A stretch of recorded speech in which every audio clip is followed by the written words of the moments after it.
It is the production, okay, serious eye damage is the production of tissue damage in the eye or serious physical decay of vision. Next, another one, skin irritant. This is the new symbol. Before, the old hazard symbol is letter X, but now exclamation point. So skin irritants are defined as substances that can cause reversible damage to the skin and eyes, whereas corrosives are substances that can cause irreversible damage. No, the other one is irritant, reversible damage to the skin and eyes. So one example is CTAB, cetyl trimethyl ammonium bromide. CTAB is a chemical or reagent used in PCR analysis, no? That's polymerase chain reaction sa mga biomolecular laboratory. Usually, this is used in the DNA isolation. Next, toxic substances. So we have here the skull, no, with an orange background for the old hazard symbol, and this is the new symbol. Nagamay na lang ang skull, no, highlighted by red. Ano siya? Color. So, toxicity is defined. Acute toxicity refers to those adverse effects occurring following oral or dermal administration of a single dose of the substance. Single dose, no, of a substance. Adverse effect. Or multiple doses given within 24 hours or inhalation exposure of 4 hours. So, example, we have chloroform and ethidium bromide. Again, ethidium bromide is a very potent carcinogen. This is a dye used in electrophoresis, no? Process, no? That is also in biomolecular laboratories sa PCR gyapon. So after PCR reaction, the products, the DNA products are subjected to electrophoresis. And the dye used in this process is ethidium bromide. So here, a fetal dose or oral dose of chloroform is about 10 ml, which is about 14.8 gram, with death due to respiratory or cardiac arrest. Okay. Chloroform vapors also depress the CNS or the central nervous system. Next, chronic chloroform exposure can also damage the liver and the kidneys. So ano sila, nephrotoxic, no? And some people develop sores when the skin is immersed in chloroform. So these are the things, no, that you should note about chloroform. Oh, sorry, information. Next, sorry, another one is this one. This is a pictogram denoting respiratory synthesizer. Okay, what is a respiratory synthesizer? It is a substance that will induce hypersensitivity of the airways following inhalation of the substance. So one example is mercaptoethanol.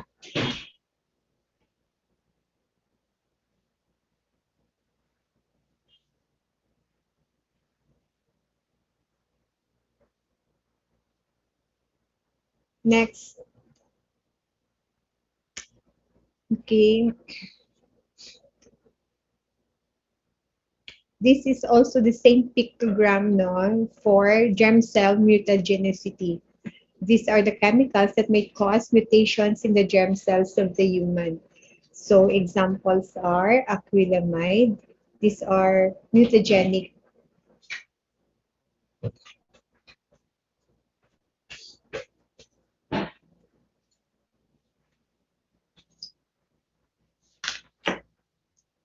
Volcans.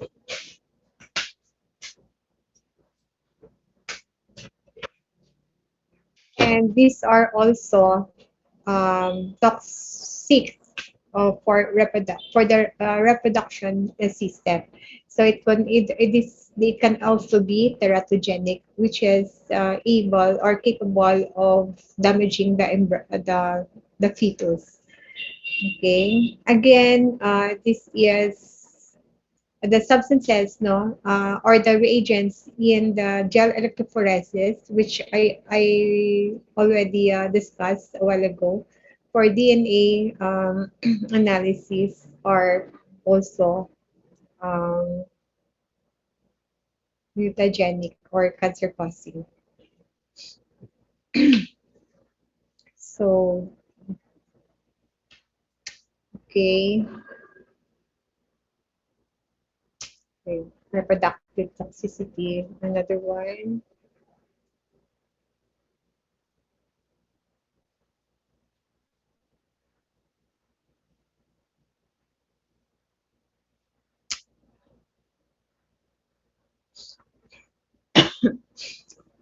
So we have also some chemicals causing immediate and serious toxic effects.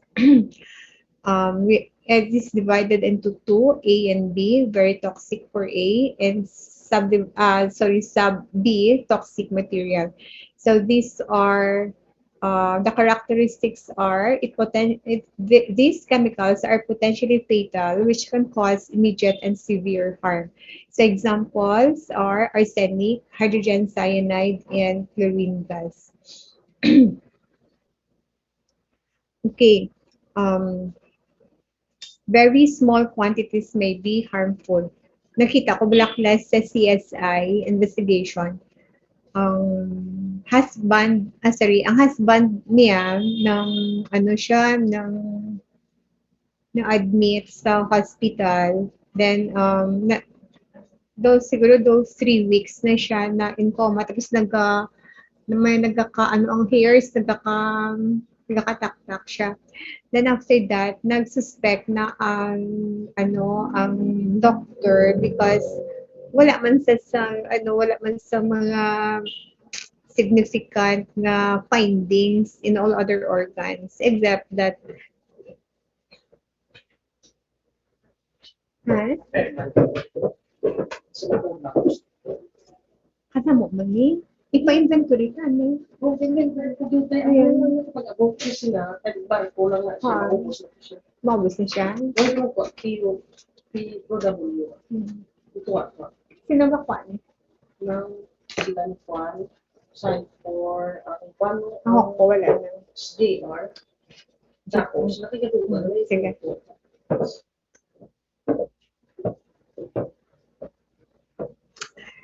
Okay, then after that, then examine no ang house no kay there is suspicion it could be administration of the cumulative na siguro nga toxin sa body hindi mabalan. So after that, nagsuspect na kay ang wife chemist tapos ang husband na insured. Then after that, kin-check ang blood nakita to sa mga may isang high levels of arsenic. Okay. So, amo na to, napatay ang husband, ganso ang wife. Dekado, gali kang ang wife mo, chemist, no? Next. Ang wife ang nagbutang, Yes. nagpa-inhale arsenic Yes, sa yes. husband niya, miss? Can, I think, sa juice. Oo. Ga-ensure yan yung husband.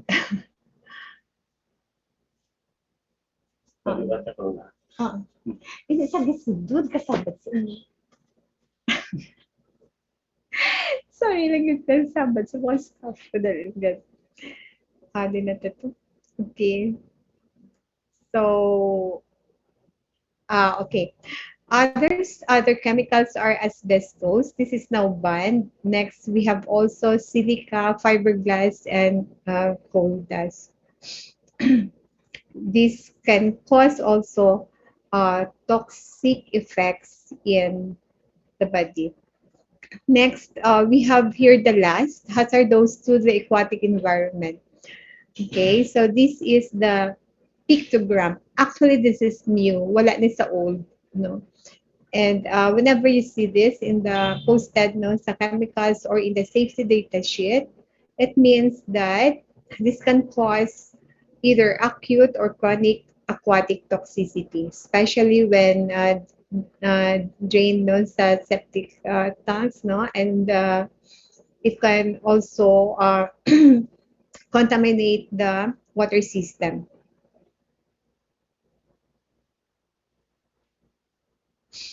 Okay, so there are in the GHS, now there are two ways of hazard communication. So we have here the labels and also the safety data sheets.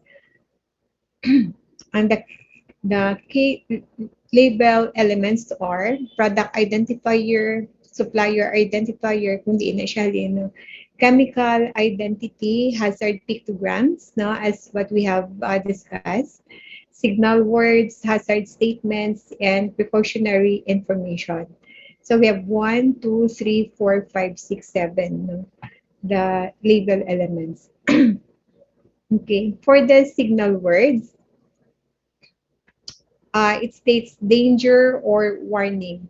This is used to emphasize hazard and discriminate between the levels of hazard.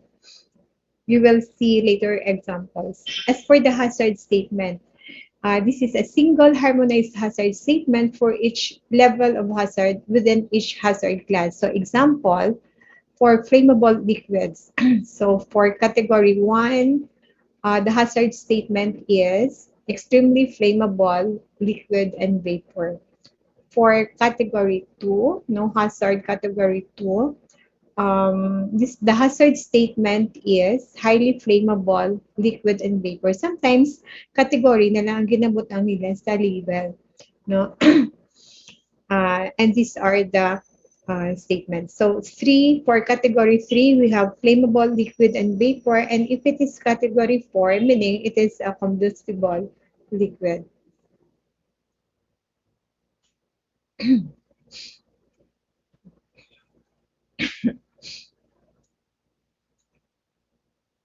So hazard statement also means a phrase assigned to a hazard class, this one, or category, that describes the nature of the hazards of a hazardous product, including where appropriate the degree of hazards. So for elements for explosive, so we have here the symbols. This symbol ang explosive, di ba kagina exploding bomb. So i-check na diyan na yan. For explosives. Ara, sorry.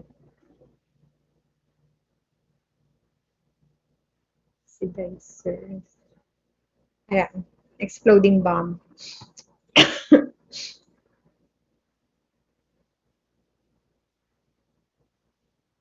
Okay.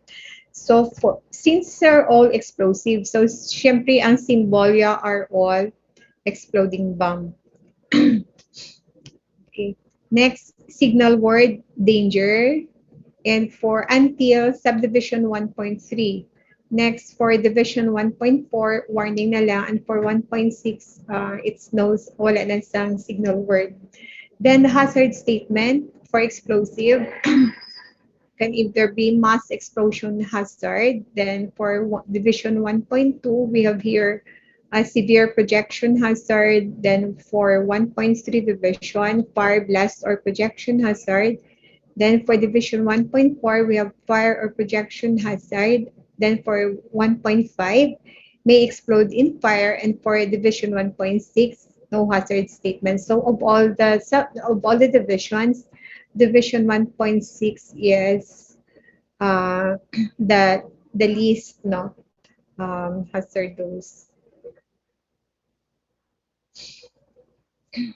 So comparing the previous or the traditional hazard information to the new, well, the new JHS symbols, Before, this is the EU is the system. So we have here the symbols for danger.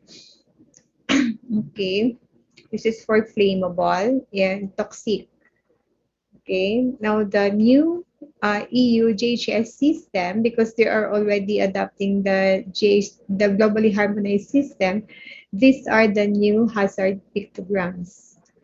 Now for the signal word, we have here highly flammable, toxic, and this one, it's only danger. So instead of the signal word before, it's indication of danger with a description highly flammable and toxic. But this one, with the two hazard pictograms, isa na lang ka-signal word ang ginagamit, which is danger.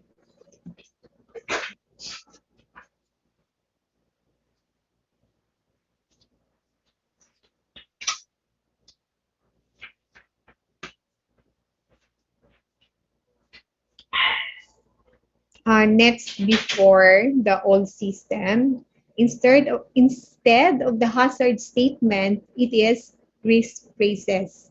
So for the flammable, it is described as highly flammable. For the skull, it is toxic if swallowed. But for the new JHS, here, highly flammable liquid and vapor, and toxic also if swallowed. Next, for the instead of the precautionary statements in the new JHS system, in the old it is safety phrases. So here, keep away from sources of ignition, no smoking. In case of accident or if you feel unwell, seek medical advice immediately. The safety phrases is now changed to precautionary statements in the new system. So here, keep away from heat, sparks, slash, open flames, hot surfaces, no smoking. And another one, if exposed, immediately call a poison center or doctor slash physician. So this will appear in the um, chemicals, no, sa label niya.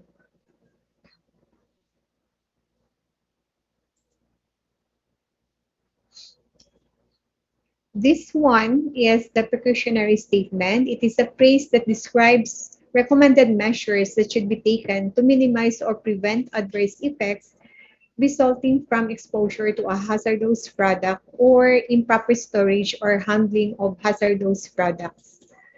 So where can you see the storage condition appropriate for the specific chemical or handling of a hazardous product? It is in the safety data sheet.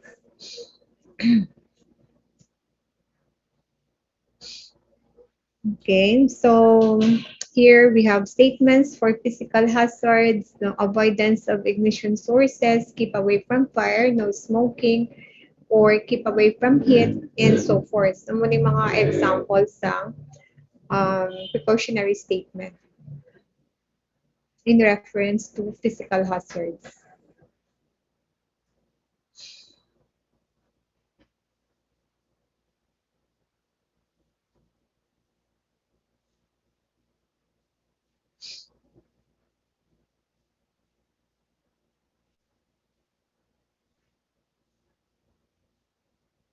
Okay. Now, for the risk and safety phrases, there are codes assigned.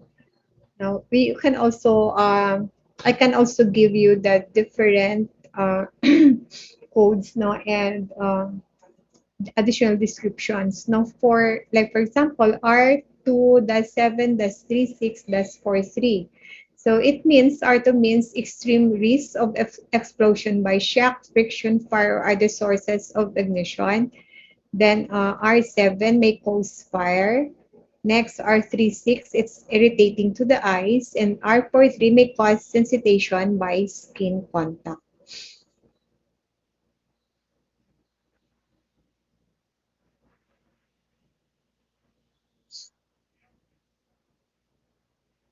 Now, for the safety phrases.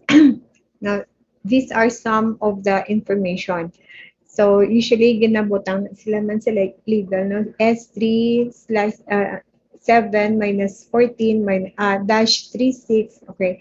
So, meaning of 3 S3 over slash 7 is keep container tightly closed in a cool place. And S14, this one, S14, keep away from flammable organic substances. And the last three sets of numbers, wear suitable protective clothing and eye face protection.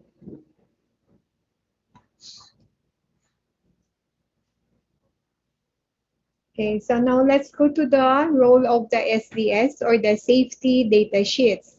It provides comprehensive information about a chemical substance or mixture and primary use, the workplace. So in the lab, no, tanan da siya class ng chemicals in the lab should have its own SDS and it should be filed in a folder accessible to everybody, no.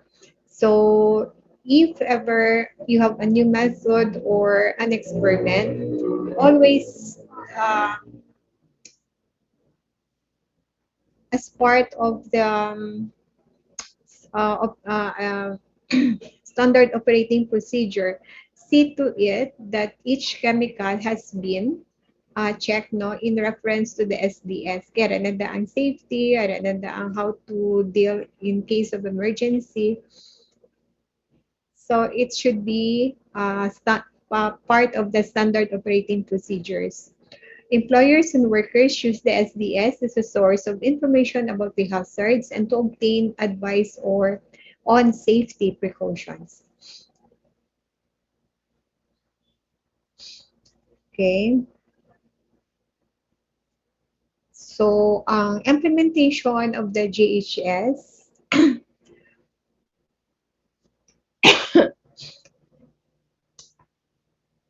should be observed na, no? Kaya since it's already harmonized, globally harmonized system. So, dapat sa workplace, it should be implemented sa consumers, the ones that ordering and using the chemicals, and also during transport of the chemicals, and also during emergency situations.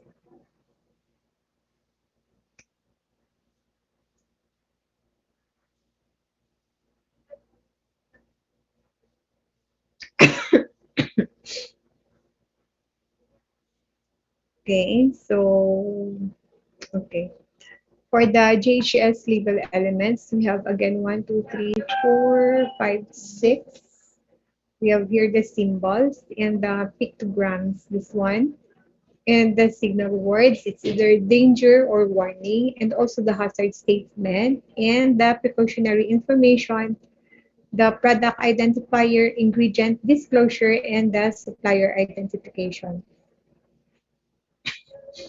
So the most striking feature of the JHS are the new pictograms. No? So we have here 1, 2, 3, 4, 5 for the physical hazards, 1, 2, 3, 4 for the health hazards, and 1 for in the environment.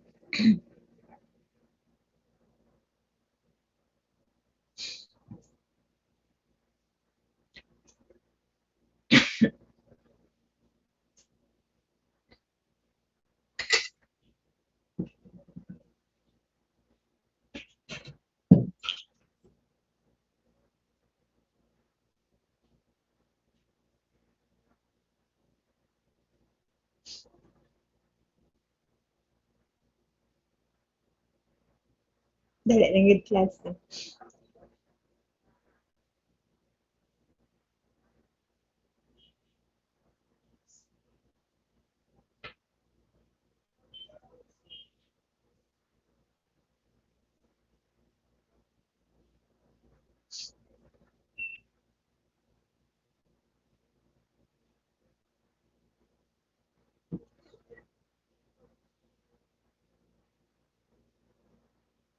Okay.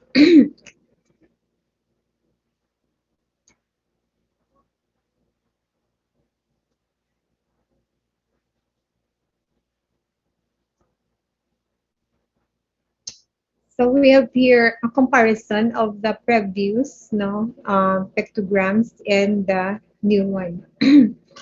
So here, the for the EU before, very toxic is less than or equal to 25 milligram per kilogram body weight. That's for acute oral toxicity.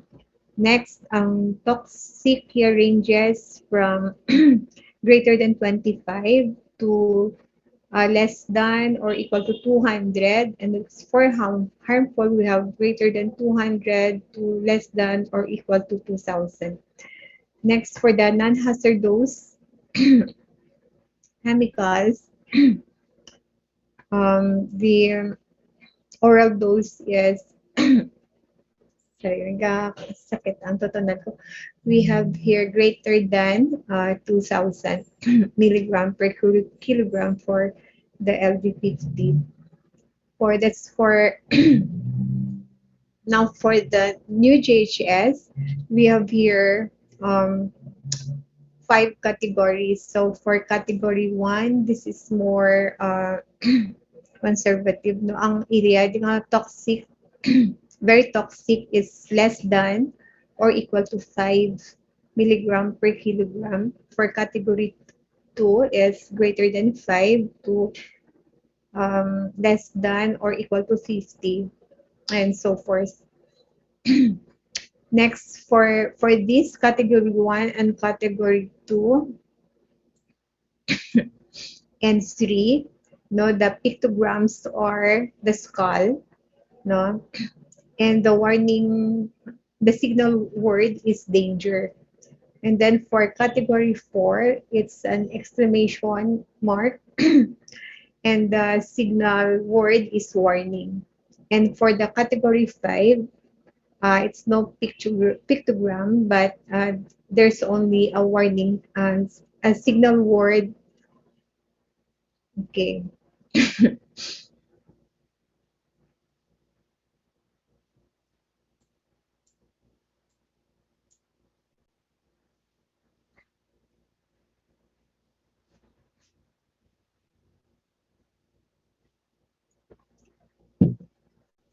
Okay. Next, it is also a must in the GHS or in the new GHS system that the ingredients should be declared. No, for substances, no, for technical that they should be technically declared, no, using um, names determined by IOPAC, ISO, CHS, or should have a technical name. Now for mixtures, specifically formulations, chemical identities of all ingredients contributing to acute toxicity should be declared, including skin or eye irritation if it is, um, germ cell, mutagenicity if it is carcinogenic, reproductive, toxic, or if it is a respiratory sensitizer.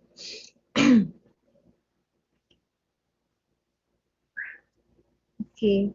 What does that need to change to be consistent with the JHS? So, and supplementary information, hindi na siya ma-change, testing methods and data requirements, use of risk-based labeling for chronic effects for consumer products in the consumer setting use, need not be changed, scope of hazards covered by the national systems or international system, and of course, the downstream effects, no, effects to the environment when it is released into the water system.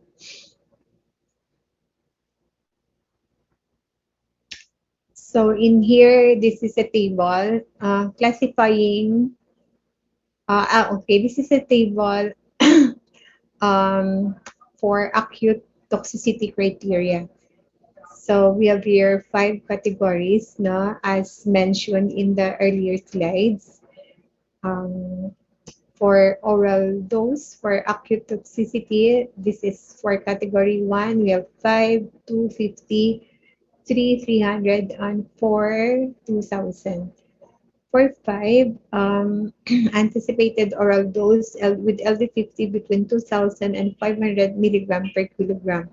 Now for dermal, Um, this is for oral. Next, for dermal, causing acute toxicity. So these again are the concentrations per kilogram. Next, for gases, this is in ppm.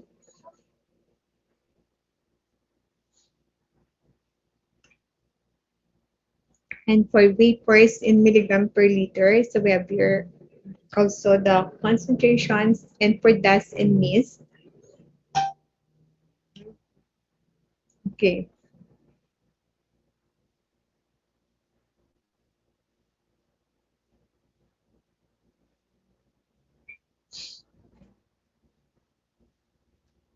So nakita, if you're familiar with the 2.5 liter bottle of methanol, AR grade, ammonia class ang nasulat sa bottle, no? Meaning this is already implementing the JHS system. So this is an example of methanol. So pictograms, it's flammable, toxic, and respiratory synthesizer. And this is the signal word, danger. Next, hazard precautionary statement. We have here, hindi ko kabasa.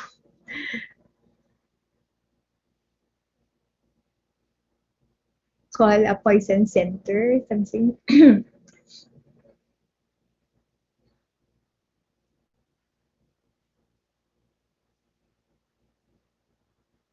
Now, this is for boric acid. It is a respiratory synthesizer. The signal word is danger, may damage fertility, may damage the unborn child. Obtain special instruction before use if exposed or concerned. Get medical advice, attention. Okay.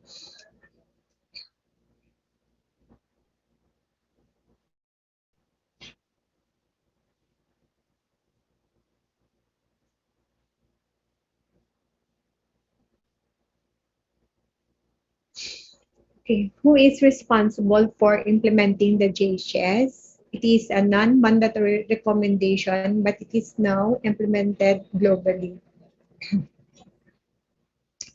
The JHS provisions are only mandatory in countries or regions that adopt the system. There is no international body that monitors the implementation for compliance. Maintenance of the JHS, the UN Economic and Social Council has international responsibility and oversight of the JHS. So it is now also implemented in the Philippines. March 14, 2014, implemented by the Department of Labor and Employment.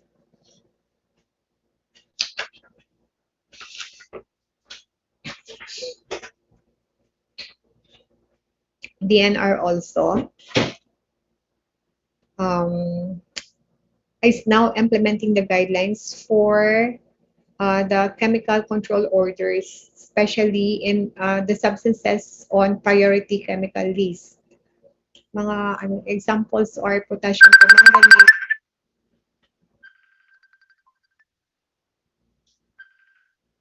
Hello? Oo.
So, okay, class, we're done with JHS. Now we go to good laboratory practice. Tapos tanan ng concepts. After that, we'll now go to gravimetric analysis and thermometric analysis.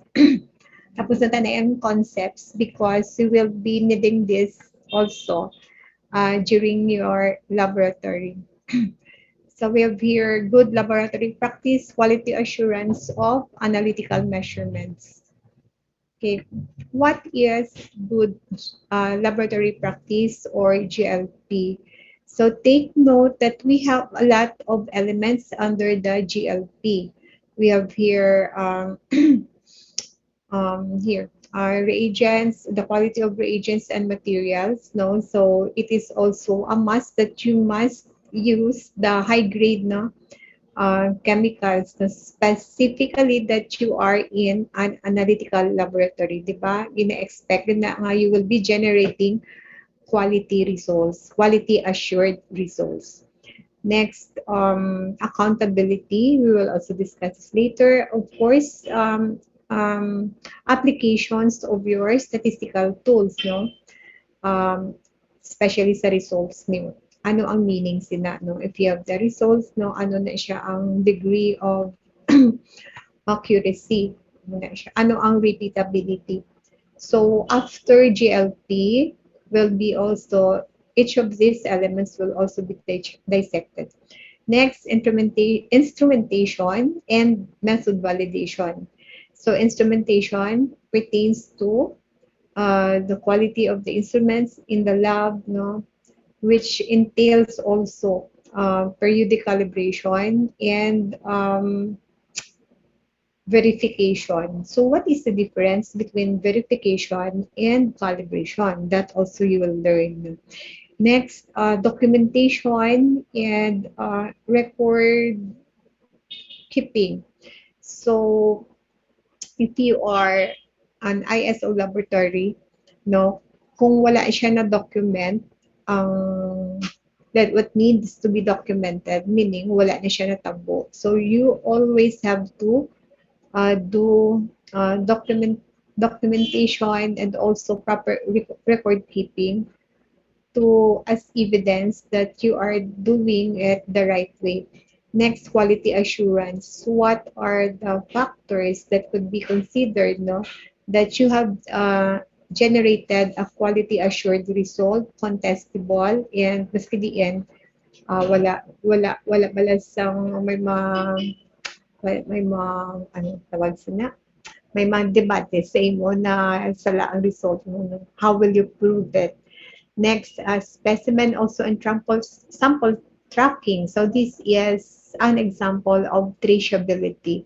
From the time na ginsabit sa lab hasta na siya pag-analyze until natapos ang analysis. Then how do you generate a COA or a certificate of analysis? No? How will you format your reporting of the results? No? You will also learn that. And also very important is the certification of lab facilities. Who are the government bodies responsible for giving accreditations? Is it PRC, no? Accreditations for laboratories to legally operate. Okay, so now we go to first to discuss the principles of GLP. It is formulated by the Organization for Economic Cooperation and Development, so OECD in 1981. Analytical data generated in accordance with GLP in one member country should be accepted in another member country. So this is before. Pero subong, we are now daging taas na ang level to ISO accreditation. So international standards aside from the GLP. So if you are an ISO accredited laboratory in the Philippines and sorry, na-test nyo ang example, the mercury in tuna, no? Na ara siya within the acceptable value, pagabot na siya sa importing countries like the US because makita na nila nga ang certification or ang analysis came from an ISO laboratory. Hindi na nila pag i-retest but i-accept na lang na siya. But then, kung ang nag-certify is not an ISO laboratory, it needs tedious na naman na screening, retesting, amo na siya. So that is one advantage of being an ISO laboratory, meaning it is synonymous to implementing good laboratory practice. Okay, you will also be experiencing very rigid and tedious audits. So GLP are solid standards for sorry, government registrations and regulatory research facilities. Okay, it is also defined as a body or rules, operating procedures, and practices established by a given organization. So it could either be the Philippine Accreditation Bureau, could also be the Department of Health, no? Sa ilang mga laboratory accreditations. Could also be the, what else? The EMB-DNR. These are considered to be mandatory with a view to ensuring quality and correctness in the results produced by a laboratory. So for environmental laboratories in Philippines, DNR na ang accredit. For food laboratories, BFAD, FDA BFAD, and also for pharmaceutical laboratories. Now, for laboratories for drinking water, it's the Department of Health. Now, for ISO accreditations, it's the Philippine Accreditation Bureau. Okay. Now, GLP is concerned with the organizational process and the conditions. Take note na conditions. Isa lang siya ka-word, but damo-damo na siya i-accomplish. Under which lab studies are planned, performed, monitored, recorded, and reported. It is also a quality system related with organizational process and the conditions under which non-clinical health and environmental safety studies are planned, performed, monitored, recorded, archived, and reported. Okay, good laboratory practice are not guidelines. They have the force of law. Okay, so some like 2 years ago, ang chemistry law, ang pinaka-highlights ng chemistry law aside from the lab being headed by a registered chemist and all analysts should be either chemist or chemical technicians, ang pinaka-highlight is that it should have kato, no, tawag na certificate to operate issued by the Philippine Regulation Commission.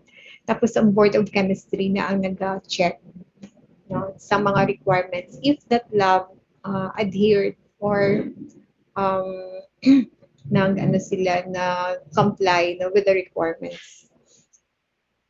So the principles of GLP promote the quality and validity of data generated in the testing of chemicals and prevent fraudulent practices.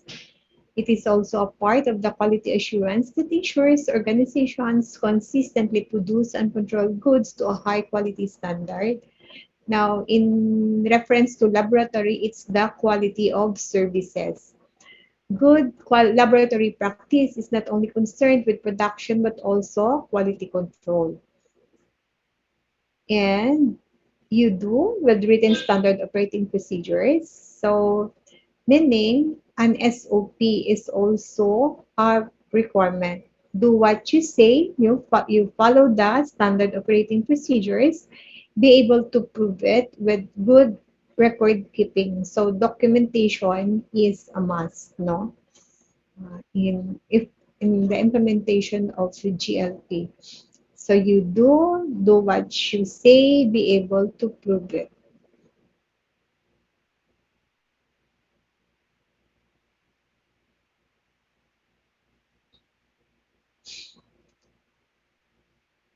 Okay, and these are the purpose of the GLP to support the development of quality and validity of test data used to determine the safety of the chemicals and the product.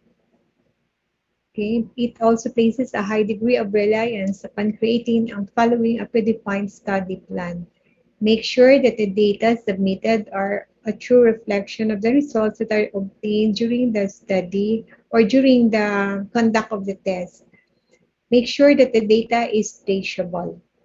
So, ang tanan ng mga scratch paper, hindi na di pwede sa GLP. Dapat lab notebooks. Tanan. From your standardization of your reagents, lab notebook. Another one for the use of um, balance, no, analytical balance, lab notebook. Damo ng lab notebook kung ara ka sa laboratory and if you are practicing GLP. Pati gani class, may visitor nga masulod sa lab, meron nga visitors logbook. Damo-damo gyud yung pagka logbooks. Okay. Pati kada equipment may logbook man. Like it's called user's logbook. Aside from the maintenance and calibration logbook or verification logbook. So, purpose of the GLP, it promotes international acceptance of the test.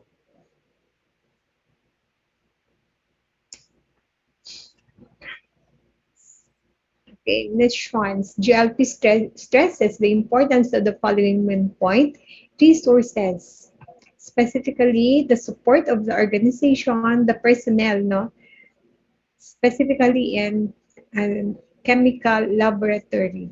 Wala na kami class ng gabaton sa hindi registered, tanan registered because it is the law, no, sa chemistry law. Ang mag-inspection, ang PRC, nga makita nila nga may ara ka mo gali na employee nga hindi registered, kinapakwa nila exam or else non-compliance. Hindi ka tagaan sa certificate to operate. So, amo na dapat makapasali ka mo sa board exam. Either chemist or chemical technicians. Sa board exams, no, if magkuha ka mo board for the chemistry, for the chemist licensure exam, example lang, if you didn't pass all the subjects, basta makapasar na ka mo sa AnalChem and Organic Chem, automatic na ka mo na you will become registered chemical technicians. You don't need to take the exam for chemical technicians. Next, characterization, test items, and test systems. So, test items, no, and test systems. So, this means the procedure.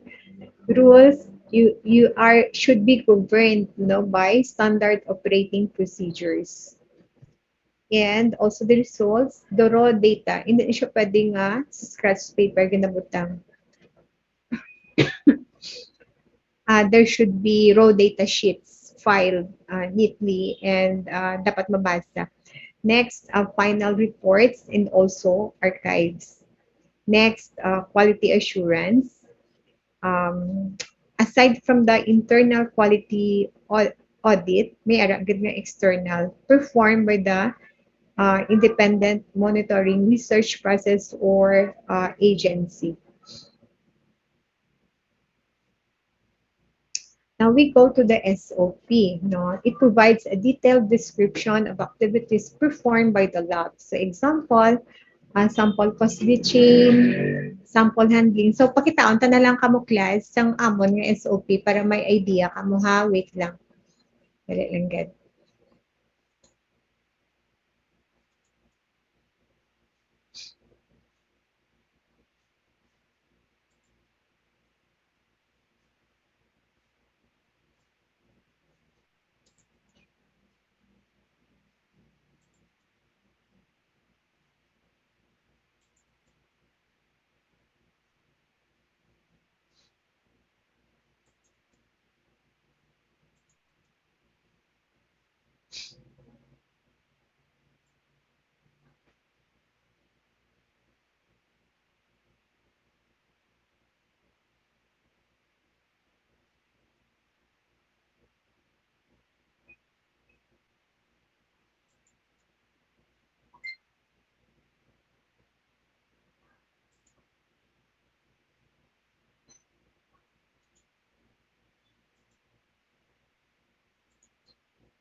Can you see this one? Laboratory standard operating procedures. Yes, miss. Kitaan lang, miss. So this is an example of a laboratory SOP. This is about equipment maintenance, calibration, and intermediate checks. So you have there the copy holder. So this is 1/3 because we have issued 3 copies of this. So this is the master copy. So this is the first issue. You have here the date. Amo ni siya class ang tsura ng SOP. Then you have here the objective to establish a protocol for the use and maintenance of analytical equipment necessary to perform all analytical services the lab has committed to deliver and outlines the steps that will ensure that the equipment is operated and maintained according to manufacturer's specification. Then you have here the scope. This document covers the protocol on the use and monitoring of lab equipment, calibration, authorization to operate. Kaya hindi man padi-padiklas nga basta pagkaabot mo lang sa lab, naging higher ka biya, ma-operate ka na yun sa atomic absorption. No, you should earn it. You should develop the skills and you should have the authorization to operate. Pag maski pH meter, kinahanglan ka siya. Next, records handling and storage, labeling, and safeguard. Why storage? Because there are some equipment that are not compatible with each other. So, hindi na sila pwede sa isa lang ka-room. Dapat i-separate na sila. So, you have here, as part of the SOP, you have here the procedure now. Activity, use of equipment, calibration of lab equipment before use as indicated in the equipment manual. So it is the responsibility of the lab staff. It is indicated. So ang procedure, mayroon siya nga activity, kung ano na siya ang dira. Then, responsible staff. Next, check control standard with test samples as indicated in the equipment manual. Take note, class, na ang equipment manual from the supplier should be dapat tutupad na isang instrument in cases na there are malfunctions or troubleshootings or during calibration, makita siya na yun. So, it's also the laboratory staff's responsibility. And then, it is prepared by the technical lead and reviewed and approved by the quality lead or and the lab head. Ano siya ang tsura? So, external preventive maintenance, repair service, and calibration. You have there also the responsibility. Then you would notice there is an interface or details because we have forms for that for sa mga PR and PO, may mga form na nga corresponding. So everything here is in order. Sorry. Tapos may in-house preventive maintenance and calibration. So it's also the responsibility of the lab staff. And sorry, analytical balances ensures another equipment are calibrated against, take note, certified test weights or thermometers, which are also calibrated. So it's the responsibility of the quality lead and the lab head. Okay, so muna isa class ng tsura. Sang quality, as standard operating procedures. So may records. Yan. Okay. So balik na tayo sa PowerPoint.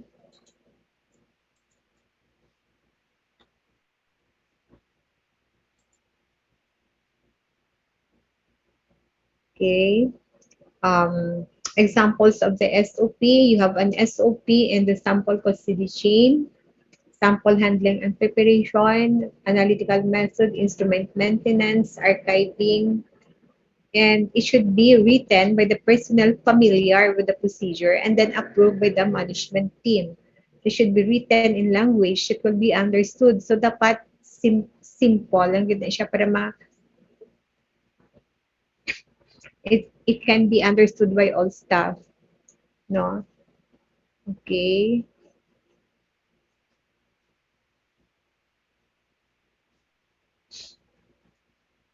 Next, we go to the Quality Assurance Unit or the QAU.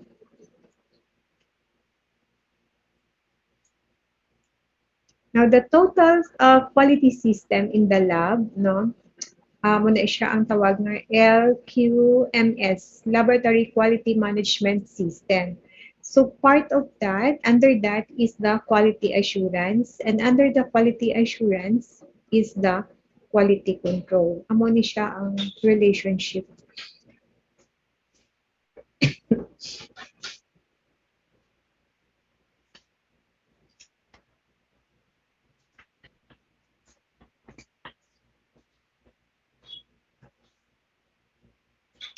Okay.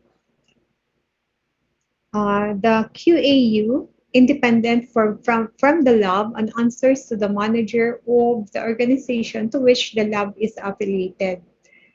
And it must exist to assure that management, including facilities, personnel, practices, and records, are in compliance with the regulations or the law or any regulatory body. Next, ensure that every step of the process of producing results, like from the sample request, no, request for analysis, sampling, analyzing, and reporting is monitored to ensure the correct tests are performed, that reliable results are produced in, take note, a timely manner. Di ba? Time is money. Di ba? Dapat wala sang repetitions, wala sang rerun as much as possible because that would entail additional cost. Okay, so the quality assurance team or unit also performs audit on a regular basis and when necessary.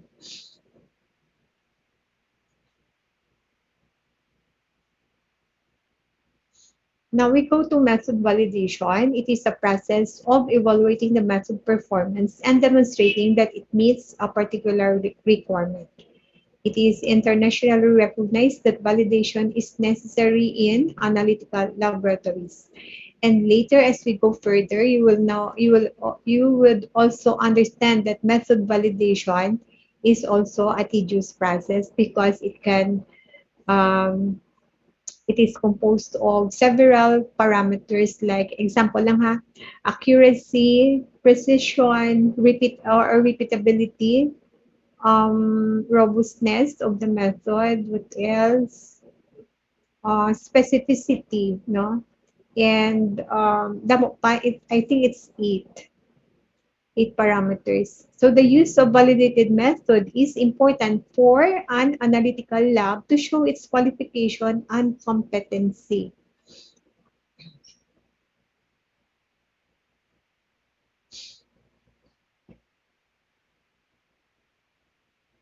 Okay, so in other words, no, you perform all the validation parameters for a method to check if it is fit for the purpose. So when is method validation required? When you are using non-standard methods and laboratory developed methods. So examples are inabalaklas ang products of research na wala pa siya bala na it's published but then wala pa siya bala na standardized, no? So you do method validation and these are the key considerations, no? So we have here 7 key considerations for method development. Next, methods need to be validated or revalidated, especially before introduction into routine application. Kung na-pick up mo lang na sa internet.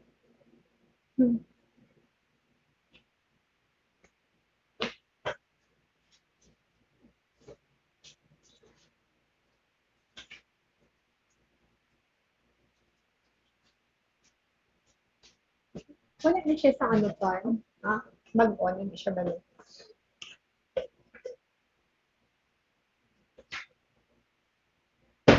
Okay, so if the method is just like bago lang siya na introduce na based on research, you need to validate it before you introduce or apply it in your lab routinely.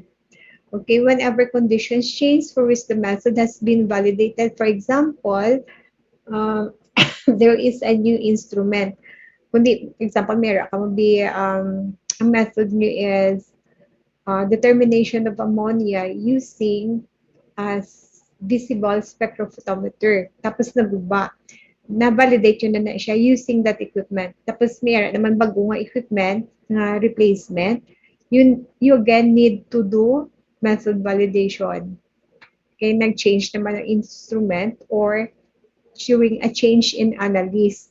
Or if ang instrument gan silo siya to the other room, no? Kinahanglan nyo naman na mag-method validation. Okay, so whenever the method is modified and modifications outside the original scope of the method. So example, nag-analyze ka mo total alkalinity sa water. The standard method states that you use 100 ml. But then, nakita niyo mga dokada mo isang waste balaklas, no? You can do it using 50 ml. So why not use that instead of 100 ml? So you have to show that the results of the 50 ml times 2 is still equal to the 100 ml. So dapat ma-run through ka naman sa method validation because during audit, kung wala ka nag method validation, non-compliant ka because nag-deviate ka sa standard method. So that method validation showing that you still have the same results even if na-reduce mo ang amount of the sample and amount of the reagents. Kinanlan may evidence ka. So you have to show them ang mga parameters that you did no during method validation at testing na pareha lang yapon ang results. So you did you do sorry accuracy, check yung accuracy, precision, check nyo, blah, blah. Then, that all should be documented. So, when is method validation not required? When you are using standard methods on conditions that it is used within their scope of applicability.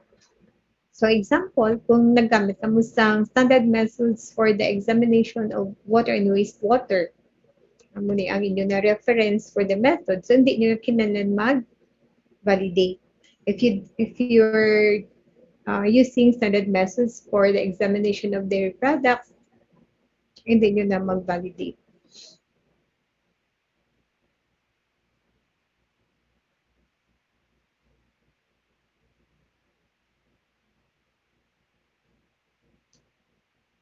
Okay? So another example, kung sa water, ang matrix mo is water, tapos ang gingamit mo man, ang method nga halindiri, for the determination of alkalinity, you don't need to do method valid. Nalanggit class na kaya sa ubo ko.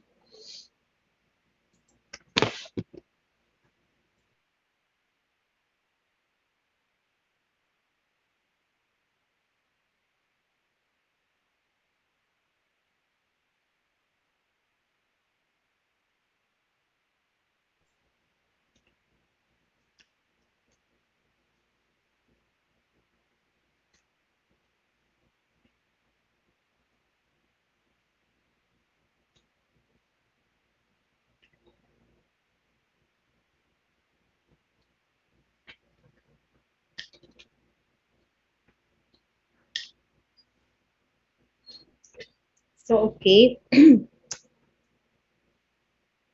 We go now to the role of method validation in analytical quality assurance. What is a QA? It is a complete set of measures a lab must undertaken to ensure that it can always achieve high quality data. So, um, the analytical quality assurance measures are effective internal quality control procedures. No, we will also discuss this one. Use of reference materials, no, or certified reference materials. Ginabakalo siya.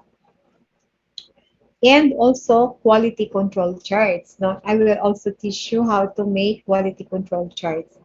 Next, you also participate in proficiency testing schemes. Usually, this is conducted by an independent body and there are service provider for this. Ang PT class, gina-challenge na ang skills ng analyst and also ang GLP sa laboratory, di ba? Good lab practice. Kay, amo ni ang example mi era kamo nag-intra kamo sa determination of ammonia na PT in water. So it is participated by like 50 laboratories. So, ano na da ang range ng result. Na dapat ara sa 0.5 to 5.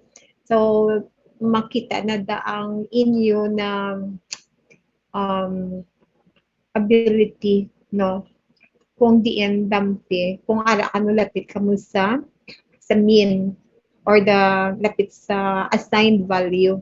So, example, if the assigned value for ammonia is 1, sige na, the blind samples sa mga class, ginabutan na nga ang range is between 0.5 to 5. So, wala ka mo kabalo kung ano ginada ang assigned value. Is it 1? Is it 2? Is it 3? So, gina-challenge na ang ability nyo to check no, sa nearness dapat sa assigned value, nearness to the assigned value. So, example, ang assigned value is 1. Tapos, ang result niya is 4. Layo. So, meaning you have to do something. You have to troubleshoot. Nga layo ang result niyo with the rest of the labs, di ba? Pero confidential man na siya, ginagagaan na kamusang laboratory number. Tapos ang ranking na siya is by laboratory numbers. Wala man gina-state ang names ng laboratory. But you know, ang number mo, kag nakita mo gidya kung diin ka dampi, are you at par with other labs nga to yes, lapit sa near na value or layo ka gidya. If layo with ang results niyo, you have to improve the lab, no? And also the analyst. No? Basi kulang training, maamo na bala. In a way, PT, on the positive note, ano man siya, beneficial man siya to the lab. Kaya mabalaan mo kung diin kadampi. In contrast, no, sa ranking with other labs. Next, accreditation to an international standard, normally ISO, ISC 17025, and the newest version is 2017. This is already the lab's passport to success. Kaya diba, as I have said, na if you are an ISO lab, meaning you adhere to the international standards. So whatever is your result, gina-recognize man na siya sa iba na country. So, retesting or re-evaluation of whatever you've tested, hindi na siya need. No? Because ang result nyo, may siya certified by an ISO accredited laboratory. Now we go to analytical factors affecting quality assurance. Okay, what are the analytical factors? So first, we have the reagent, stability, integrity, and also efficiency. Diba, if you can remember earlier sa ato na first part sa prelim ta, reagents or chemicals in the analytical lab should be, ano ganito? Should be mostly, diba, AR grade, high purity, no, stable, no, and should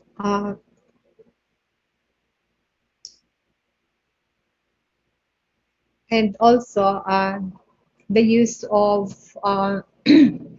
reference materials, no, is also implemented. Next, another factor is equipment reliability. It should meet the technical needs. It should be compatible, user and maintenance friendly, cost effective, and very important, validated, and also calibrated.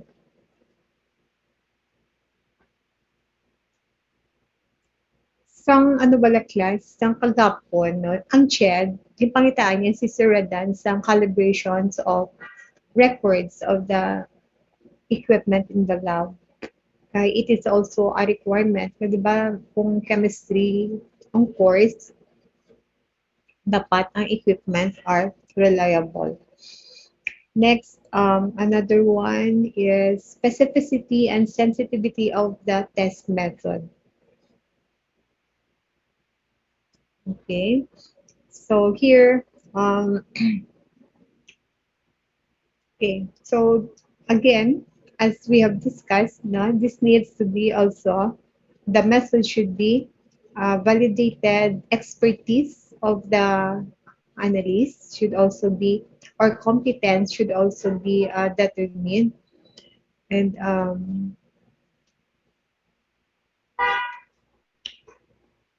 next, we have here procedural reliability using SOPs. We all have already have discussed this one. Next, documentation, all written policies, plans, procedures, instructions, and records, QC procedures, and recorded test results involved in providing a service. Now, service means testing, or the manufacturer of a product should also be um, readily available, since it is also a factor that can affect quality assurance. Next, what else? Very important is the proficiency of the personnel. Skill, education, no? Appropriate dapat ba ang course, no? If you are manning the analytical lab. Next, training aptitude. So it is the responsibility of the company or the management that the staff should also undergo yearly upgrading when it comes to skills, no, competence also, and they should be committed, okay, and also motivated, and adequate number. Dapat hindi skeletal, kaya diba, no? But during pandemic, we could not avoid this one. Okay, use of appropriate controls. So we have here, like for example, sa analytical balance, no, what are the samples of controls? Siyempre, ang mga calibrated test weight, no, calibrated by an external service provider.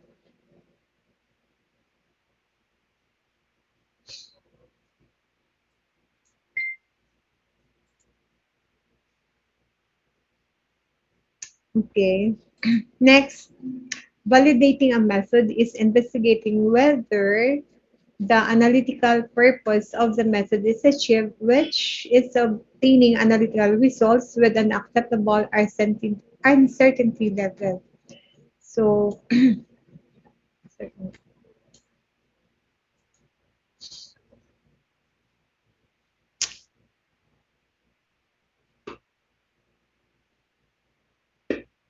okay. So, the analytical method validation forms the first level of quality assurance in the lab. Sorry na siya. Validation of fitness for purpose to a specific analyte. Okay. So, in the pwede class, ang a method for ammonia in water, you will also use that for determining the ammonia in soil. Depende na sa matrix or the sample. Kaya siya nga method specificity nga ginatawag. We will discuss more of this later.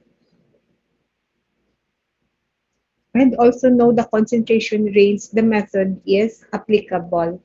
Kaya siya nga like in the analysis of dialysis water, ppb ang level. So would you use ang limitation sa method is ppm? Hindi pwede, di ba? So for the ppm, kung sa mga soil, okay lang na siya. Determination of metals in soil, ppm level, okay lang na siya. But for regulatory purposes, like determination of metals in dialysis water, because it is a regulatory requirement, dapat conservative ang mas gagmay, dapat ang capabilities ng method, sensitive siya dapat to small concentrations. That's why you need to have equipment, no, capable of doing that one. No, it's only the atomic absorption graphite furnace. You can get concentration as low as ppb. But kung ang imo lang nga equipment is flame, is only the plain atomic absorption spectrophotometer, ppm, siya pwede, but you cannot use it sa dialysis water.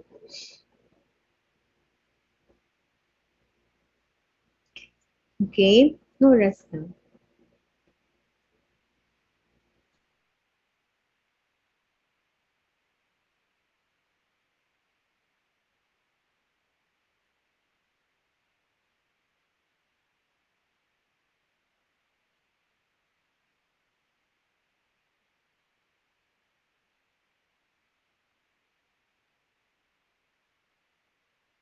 Sorry. Dapat i-ano ko? Yes, miss. Yes, miss. Sorry. Later at 2:30, we will start first with a short pre-lab lecture about TSS and TDS. Now, why do we have to check it? Ano ang importance na? And after that, actual na kamo na, virtual na dayon nga testing. Si Miss Fereza na ang ma-handle sa inyo. Pero ala lang kung gyapon. Okay? So, be able also to read the method first. If you have any questions later, you may those, especially during the conduct of the test, and be able to ask questions. Kasi di ba virtual? So, basta may mga question ka mo, like, why do we have to, ano ang choice? Why do we have to go for the conventional or the classical method when we have the meters, no? Ano ang advantage, no? So, i-ask you na later. And what else? Nga 105 degrees ang temperature, amo na bala.